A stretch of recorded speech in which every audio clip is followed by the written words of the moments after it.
Buong buhay ko, wala akong pinangarap kundi ang makaahon sa kalagayan natin. Nagsikap ako makatapos ng pag-aaral para kapag nakapagtrabaho ko, magkaroon ako ng sapot na pera para layasan na natin ang walang kwenta kong ama. Pero ayaw niyo, David, Nay! lasing na lasing ka na. Umuwi na tayo. Umuwi na tayo. Sa bahay na tayo. Mag-usap. Halika na. Bitiwan niyo ko! Sumitiwan niyo ko! Halika na. Sakit ka, Nay! Kuya, Sakit ka! pinagtitinginan na tayo ng mga tao. Wala akong pakialam! Gulo sila Wala eh. namang naililib sa mga kapitbahay natin. Wala na eh.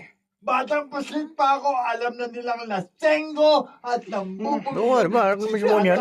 Kuya David, naman nakikiusap ako, anak. Tama Buong na. buhay ko, Nay. Wala akong pinangarap kundi ayusin ang magulo nating buhay. Pero Bawag ka sa barangay, parang gugulo na eh. Pinalagyan natin. Pakinggan mo naman sana ako, anak. Isa na lang ang natitira para sa akin. Ang lumayo at mag-asawa. Kuya David. Pero kahit na, hindi ko makumbinsi. David. Tumanggi siya, Nay.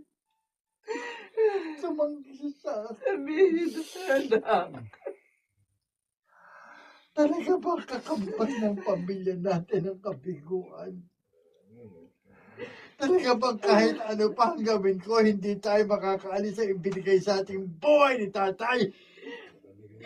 Talaga bang hanggang dito na lang tayo? Kuya. Bigo at nagdurusa? Sagutin mo ko, Nay! Sagutin mo ko!